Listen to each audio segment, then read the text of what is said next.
কবর বড় কঠিন জায়গা, কবর বড় কঠিন জায়গা, অনেক বড় কঠিন।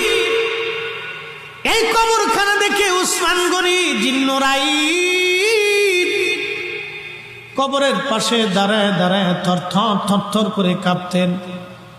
সাহাবা একরাম বলেন, আমিরুল মুমিনিন, আল্লাহ আপনাকে দুই নূরের অধিকারী বানিয়েছেন, দুনিয়ার থেকে জান্নাতের সার্টিফিকেট পেয়েছেন, তারপরেও কেন কবর দেখে দেখে আপনি কাঁদেন?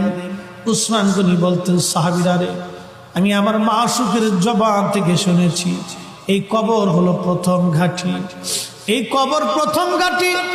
কবরের মধ্যে তিনটে প্রশ্ন করা হবে, মান রাব্বুকা মা দীনুকা মা কুনতা তাকুলু ফি হাক্কি হাযার রাজুল। আমি উসমান গনি কি কবরের প্রশ্নের জবাব দিতে পারবো কিনা? এই